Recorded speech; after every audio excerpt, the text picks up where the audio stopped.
وہ باہر نکلے ہیں، یہ بالکل ایک سراہنے والی بات ہے. ہمارے ملک میں بانی چیئرمین پی ٹی آئی نے شیخ مجیب کو ایک ہیرو کے طور پہ پورٹرے کیا. کیا کہا؟ اپنے آپ کا موازنہ شیخ مجیب سے کیا اور کہا کہ جی میرے ساتھ وہی ہو رہا ہے جو شیخ مجیب کے ساتھ ہوا تھا. یعنی ان کے جو فریڈم فائٹرز جن کو وہ کہتے تھے، اور ہم سمجھتے تھے کہ قطر میں انہوں نے ایک اچھا کردار ادا نہیں کیا جن لوگوں نے، ان کے معاملے کے اوپر یہ سارا معاملہ شروع ہوا نا. تو جیل سے باہر شیخ مجیب ان کے لیڈروں نے آ کے ٹی وی پہ بات کی اور کہا جی ہمارا لیڈر شیخ مجیب کی طرح ہے. اب انہوں نے ہمیشہ، وہ مناسب نہیں ہے محاورہ کہنا، مگر چلیں اس کو کسی اور شکل میں کہہ دیتے ہیں، یو ٹرن نہ لے تو وہ بانی چیئرمین پی ٹی آئی کہلوا ہی نہیں سکتا اپنے آپ کو. ہر بات پہ یو ٹرن، مجھے فوج نے نکالا، مجھے امریکہ نے نکالا، اب فوج میری امریکہ کے خلاف مدد کرے، امریکہ میری فوج کے خلاف مدد کرے. یعنی کوئی بندہ چکرا نہیں جاتا کسی بیانیے سے کہ یار آپ کا بیانیہ ہے کیا، آپ کا کوئی دین ایمان بھی ہے کہ نہیں ہے. اب جب شیخ مجیب کے مجسمے وہاں پہ گرائے گئے ہیں، شیخ مجیب کی بڑی بڑی تصاویر کے اوپر جب پینٹ پھینکا گیا ہے، تو اب وہ کہتے ہیں کہ جی یہ دیکھیں عوام نے کیا کیا. اور کل بیرسٹر گوہر صاحب بات کر رہے تھے کہ شہباز شریف صاحب کچھ سیکھیں حسینہ واجد سے. بھائی صاحب، آپ کی جماعت نے اس ملک میں بیانیہ بنایا شیخ مجیب کا، پورے ٹویٹر کی ویڈیوز.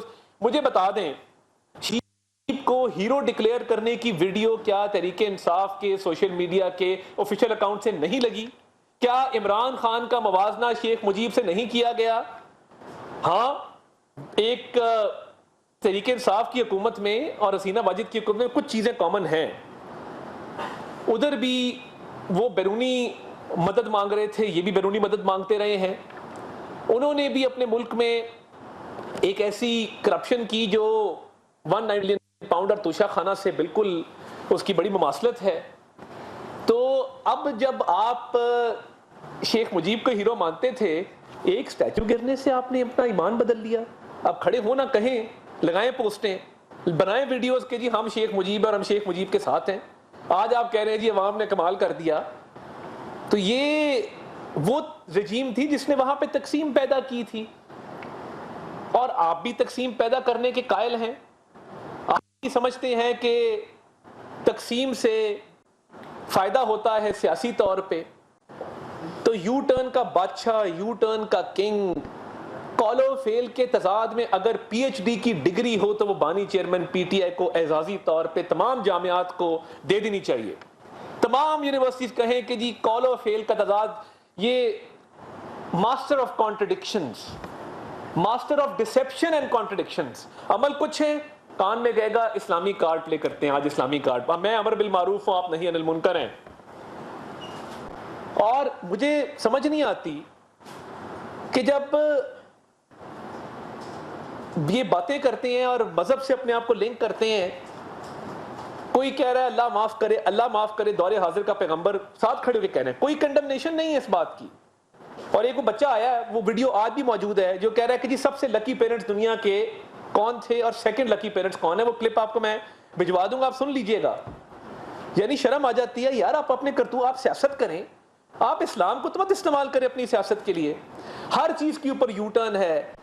اور بیرسٹر گوہر صاحب کھڑے ہو کے حسینہ واجد کی بات کرتے ہیں. بھائی آپ تو شیخ مجیب کو ہیرو مانتے تھے، صرف ایک سٹیچو گرنے سے ہی ہو گیا.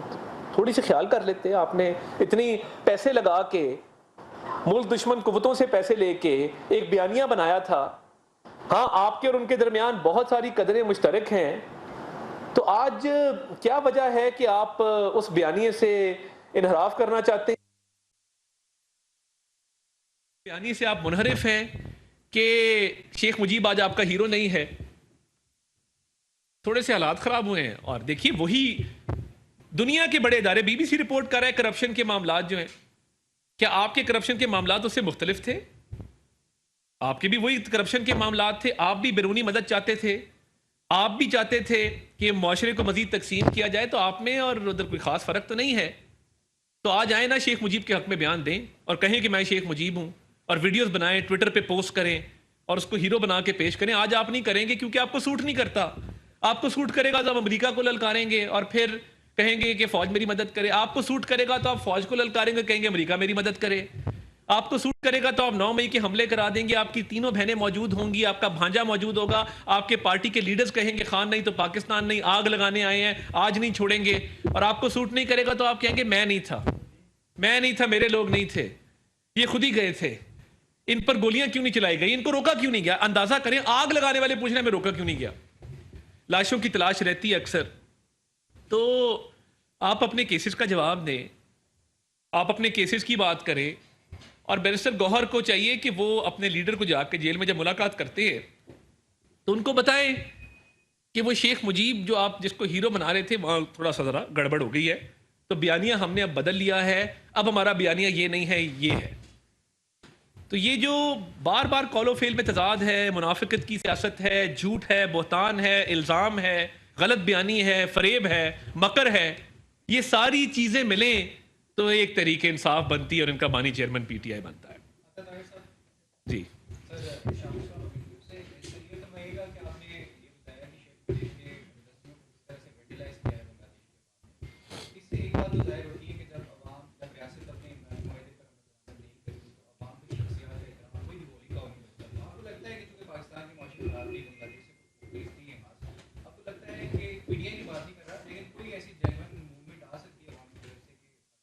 دیکھیے، ایک تو اکنامکلی ادھر حالات میں کوئی خرابی مجھے تو نظر نہیں آئی ہے. اکانومی کا ایشو نہیں تھا، معاشی حالات کا ایشو نہیں تھا، ایشو تقسیم کا تھا، کرپشن کا تھا، اور جو ایک کوٹا سسٹم وہاں پہ تھا اس کا تھا. تو دیکھیں بات یہ ہے کہ جب آپ تقسیم کرتے ہیں سوسائٹی کو یا کرپشن کی بنیاد پہ ایک سسٹم ہوتا ہے تو آبویسلی ہم تو آج حکومت یہ کہہ رہی ہے کہ ہم ان کی عوام کے ساتھ اور ان کے ساتھ ان کے لوگوں کے ساتھ کھڑے ہیں. حکومت بھی کھڑی ہے، عوام بھی کھڑے ہیں، اور ہم سمجھتے ہیں کہ حالات جو ہیں وہاں پہ نارملسی کی طرف ریٹرن کریں، وہاں پہ حالات نارمل ہوں اور وہ پیچیدگیوں سے نکلیں باہر اور ترقی کریں. بالکل. اور دیکھیے بیرونی مدد ان کو حاصل تھی، آپ کو پتہ ہے، اور بیرونی مدد وہیں سے حاصل تھی جس نے آج کشمیر میں مظالم ڈھائے ہوئے ہیں. اب کوئی ہڈن چیز نہیں ہے. جب مجیب والا بیانیہ بنایا جا رہا تھا، کیا کسی نے خان صاحب کو نہیں بتایا کہ اس کی بیٹی جو ہے وہ کہاں سے بیرونی مدد مانگ رہی ہے؟ مسئلہ صرف یہ ہے کہ چھوٹے چھوٹے سیاسی مفادات کی خاطر اتنی بڑی چھلانگیں لگائی جاتی ہیں کہ بعد میں قیمت اس کی چکانی پڑتی ہے. تو پہلے سوچ لیا کریں، 9 مئی کے حملے کرنے سے، فوج پہ بہتان کرنے سے پہلے، کبھی انٹرنیشنل ریلیشن خراب کرنے سے پہلے، میں ڈنکے کی چوٹ پہ کہتا ہوں اور مرتے دم تک یہ کہتا رہوں گا، کوئی سیاسی جماعت، کوئی سیاسی لیڈر پاکستان سے بڑا نہیں ہے. میں ایک سیاسی کارکن ہوں، ایک سیاسی جماعت کا رکن ہوں، میری بھی لیڈرشپ ہے، مگر یہ میرا ایمان کا حصہ ہے کہ پاکستان ہے تو ہم ہیں. میں کبھی یہ نہیں کہوں گا کہ فلاں نہیں تو پاکستان نہیں. میں کیوں کہوں؟ یہ ایسے لوگ انہوں نے کر دیے پیدا جو سمجھتے ہیں کہ یہ نہ رہیں تو خدا نہ پاکستان کا وجود بھی نہ رہے، میں نہ رہا تو 4 ٹکڑے ہو جائیں گے. بھئی آپ رہ جاتے تو خدا نہ خواستہ یہ کام ہو جاتا. جماعت اسلامی کے بارے میں جو دس رہا ہے، جی رات بھی آپ کی میٹنگ ہوئی ہے، ان کے پہلے بھی بیچ میں گیپ آ گیا اور اب انہوں نے دھرنا کراچی بھی شروع کر دیا، لاہور کی کام دے رہے ہیں، پشاور کی دے رہے ہیں. رات کوئی بریک تھرو نہیں ہو سکا آپ کا؟ دیکھیے، کل ہمارے جماعت اسلامی کے ساتھ بہت خوش اسلوبی سے معاملات آگے بڑھے، اور میں سمجھتا ہوں کہ باقی تمام نشستوں سے کل کی نشست ذرا تھوڑی مختلف اس لیے تھی کہ کافی پیش رفت ہوئی ہے. ہم نے ان کو کچھ نکات آج بھجوائے ہیں اور اس پہ آج مزید مشاورت ہوگی. تو آج کوشش ہے کہ آج مشاورت کو کوئی حتمی شکل دی جائے. تو وہ بھی عوامی ایشو پہ نکلے ہیں، ہمارا بھی یہی مطالبہ ہے. دیکھیں ہماری بھی یہی ایجنڈا ہے، ان کا مطالبہ ہے، ہمارا ایجنڈا ہے کہ بجلی کے بل کم ہونے چاہیے، آئی پی پی کا ریویو ہونا چاہیے. آلریڈی اس پہ کام ہو رہا ہے. 50 ارب روپے کی جو سبسڈی دی گئی ہے 200 یونٹ والے صارف کو، وہ اسی لیے دی گئی ہے ڈیولپمنٹ بجٹ کاٹ کے کہ بجلی کے بل جولائی کے، اگست کے، ان 3 مہینوں کے وہ کم آئے. تو امید ہے کہ اچھی پیش رفت ہوگی اور یہ معاملات خوش اسلوبی سے جو ہیں وہ حل ہوں گے. وفاقی وزیر اطلاعات و نشریات عطا تارڑ پریس کانفرنس کر رہے تھے. انہوں نے کہا کہ الیکشن ایکٹ کا بل قومی اسمبلی اور سینٹ سے کثرت رائے سے منظور ہوا ہے. مزید کہا کہ فلور کراسنگ کے حوالے سے آئین و قانون واضح ہے. 15 دن گزر گئے لیکن اب تک مخصوص نشستوں کے حوالے سے تفصیلی فیصلہ جاری نہیں ہوا. مزید کہا کہ رول موجود تھا کہ امیدوار نے 3 دن کے اندر پارٹی میں شمولیت کرنی ہے. کیا رکن اسمبلی کے حلف کو چھوڑ کر نئی پارٹی جوائن کرائی جا سکتی ہے؟ انصاف صرف ہونا نہیں چاہیے بلکہ ہوتا ہوا نظر بھی آنا چاہیے.